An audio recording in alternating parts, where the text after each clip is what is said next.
So, what is happening with Squadron 42? Well, depending on how you look at it, this could be one of the biggest game-related questions of the year, and we're only at the start of 2020.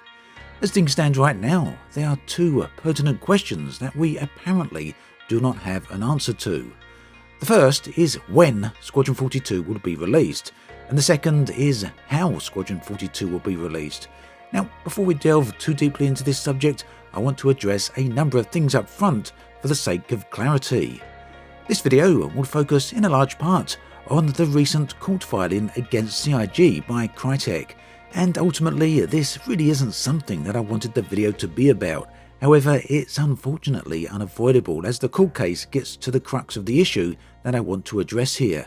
And that issue is that fundamentally, at this point in time, no one outside of CIG knows when Squadron 42 will be released or what form it will ultimately take. Regardless of whether you're a huge fan of CIG or you're not a fan and believe CIG are running a massive scam here, no one can actually answer that question. Now sure, many people out there have had their opinions and some of them have expressed them rather aggressively, but that's all they have, just opinions, and regardless of how heavily they pack or present those opinions, they will never be anything more than that. This court case then demonstrates all of this perfectly. Now obviously, up front I'm not a lawyer, so nothing in this video should be considered a legal opinion, and second, I am a fan of the game, so this isn't an attack on the title and certainly shouldn't be considered as such. Anyone who has watched my channel for any length of time will know that I'm keen to see the release of both Star Citizen and Squadron 42. Bottom line then, just like many backers out there, I'm keen to know the current situation with Squadron 42. Unfortunately, it seems all but impossible to unravel the current situation with the game, but nonetheless, let's take a look at why that is. Now, the court case against CIG raised its head a few years ago, and I'm not going to go into extensive details here on the past history of this particular case. However, to cut the long story short, one of CryTek's current remaining complaints, previous complaints have already been dismissed, but a current complaint is that CryTek claims CIG licensed the CryEngine technology from CryTek in order to develop a single game called Star Citizen. CryTek, however, claim that CIG are working on two separate games, with Squadron 42 being that second game. According to CryTek, this makes the work on Squadron 42 unlicensed, and therefore they are seeking damages. Now this case has been progressing for a number of years and things have been regularly changing throughout, as to be expected. However, a recent change happened very recently, with CryTek filing a motion to dismiss their own case. Now this occurred on the beginning or very near the beginning of January, and I've held off making a video on this because I was hoping there would be more clarification and more information on the topic. However, that's turned out to not be the case, although more information should hopefully appear over the coming weeks and months. But in either event, the currently available information really does leave backers of Squadron 42 in a very curious position. Basically, no one knows what is going on with the game. There's a lot of contradictory information out there and very little in the way of verifiable facts. In short, anyone outside of CIG who claims they know what is going on with Squadron 42 are making things up. To highlight what I mean, let's take a look at the latest court filing by CryTek. So here we can see that CryTek wishes to dismiss the case without prejudice because they feel the case isn't yet ripe. What this means is that CryTek feel their complaint has a legal basis. However, the timing is not yet right. In short, it seems that they might want to wait for the release of Squadron 42 before refiling their case. There's actually a number of very interesting paragraphs here in these documents, and do keep in mind that a lot of this is actually redacted. The redacted parts are CIG's claims, and we can't see what those are, so we are left guessing. But let's take a look at what is available. So, what we got here is CryTek saying this. CryTek based its primary claims in this case on multiple public statements by CIG indicating that the release of Squadron 42 as a standalone game was reset for the first half of 2020. Then there's some text which is redacted. The redacted line is apparently a fact of importance regarding Squadron 42's release. And addressing this fact, CryTek state, because this fact is central to CryTek's primary claims, CryTek seeks to voluntarily dismiss its claims without prejudice. Further on, CryTek states that this case has been marked by a pattern of CIG saying one thing in its public statements and another in this litigation. For example, at the outset of this case, CIG had publicly claimed that it had switched to using the Lumberyard engine for both Star Citizen and Squadron 42, but was forced to confirm during this litigation that no such switch took place. Now this is a really strange and curious claim, and to be honest, a lot of people out there have tried to interpret it in many different ways, and that includes the gaming press as well as YouTubers.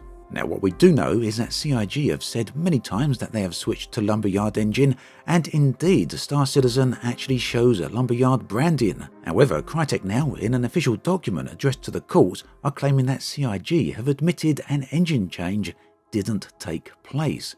To reiterate that point, CIG allegedly, by their own admission according to CryTek, have not changed the game engine to Lumberyard.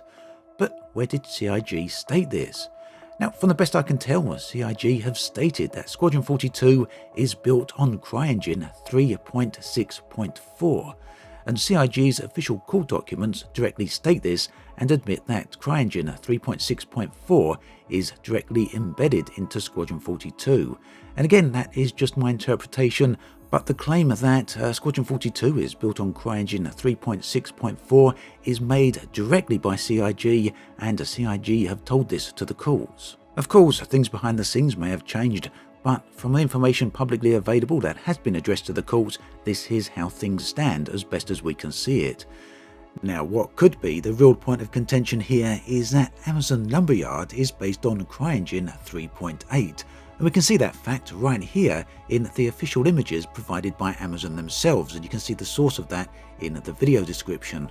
In short, it appears to me at least that CryTek seem to be saying that the license for Lumberyard only allows use of CryEngine 3.8 and upwards, and that apparently the use of CryEngine 3.6.4 is not covered by the Lumberyard license. And I assume that CryTek here are saying that you can't simply take CryEngine 3.6.4 and then place in-game Lumberyard CryEngine 3.8 branding on it. In principle, my interpretation here is that CryTek's claim is essentially saying that the situation is like using a Windows 10 license to run Windows 8, whilst also using Windows 10 branding. This wouldn't be a legal use of the license. But as I said, I'm far from an expert on this, and to be honest, no one outside of CIG knows the truth of this, and ultimately the outcome of this is for the courts to decide, which is both CIG's and CryTek's objective. Ultimately though, the bottom line is that whilst the license and the engine use is certainly relevant to CryTek and their court case, it really isn't relevant to us as gamers. But what is relevant to gamers, however, is a section further into the document. It appears that it's entirely unclear whether Squadron 42 will be released as a standalone game, and that's pretty significant to the people who have made a pledge for a standalone game. Now, it's been widely believed and accepted that CIG have been claiming for years that Star Citizen and Squadron 42 as separate titles. In fact, Squadron 42 is available and has long been available as a standalone pledge on the Roberts Space Industries website, and making a pledge for Squadron 42 apparently doesn't give you access to Star Citizen, and anyone who has actually made the pledge will know that. Therefore, a reasonable conclusion would be that these are separate titles. Now, most gaming press articles over the years have also claimed that Squadron 42 is a standalone game, largely based on the fact of CIG's claims. However, in recent redacted statements in court documents, CIG have apparently claimed that the format for Squadron 42's release had not yet been decided as of November 2019. So that seems to be a bit contrary with what we've seen on the Roberts Space Industries website and the store there. Beyond that single point, the entire statement from CIG was redacted, so we can't know for sure what CIG stated. However, in the reply to this redacted statement, CryTek say, "While this came as a surprise to CryTek and undoubtedly will to the public who has prepaid for Squadron 42, assuming the truth of CIG's response, CryTek's Squadron 42 claim is not yet ripe." And remember, CryTek's claim here is that Squadron 42 would be a standalone game. Based upon whatever CIG said in the redacted statement, CryTek feel that this current point in time, the idea of Squadron 42 being a standalone game is not yet ripe. And another point of note is that CIG apparently have been claiming UK tax credits for the development of Squadron 42, and further in a forum post by CIG, CIG themselves mention a UK loan that has been used as an advance secured against the Squadron 42 tax credits as well as the Squadron 42 IP. And CIG specifically state this excludes Star Citizen. We can see that right here. So whilst no one outside of CIG seems to know if Squadron 42 is actually a standalone game, based on the information that CIG must have apparently provided to the UK government and banks, as well as what they've said on their forums officially and publicly, it appears at least that the implication would be that Squadron 42 and Star Citizen are separate developments and separate IPs.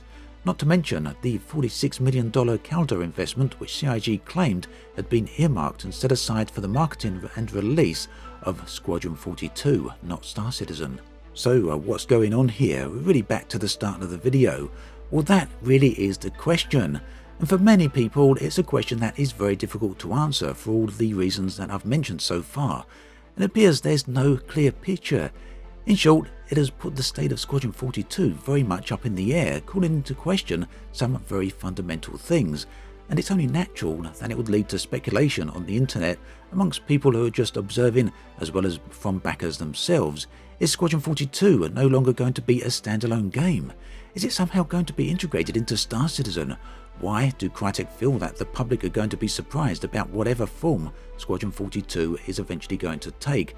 And are people right to now speculate that Squadron 42 is about to get a lengthy delay?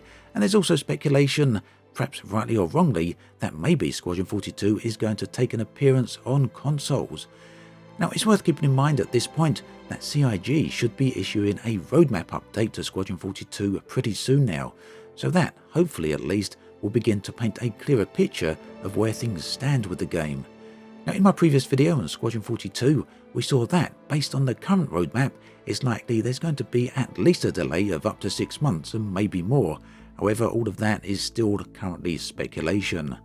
For me then, right now, the takeaway of all of this is one that lacks clarity. The information that is coming out of the official CIG sources, in addition to the legal claims made by CIG and CryTek court documents, paint a confusing picture. While Squadron 42 is undoubtedly in development and appears to be making progress, certain fundamentals such as how and when the game will be released are unclear. I'd like to be able to say that this is normal for a game 7 years into development, but I really don't think it is. Whatever happens though, it's obvious that over the years a lot of work has been put into Squadron 42, so hopefully backers, as well as those interested in playing the game, will see the payoff on this work sooner rather than later. As always, thanks for watching, and I'll catch you guys and girls next time.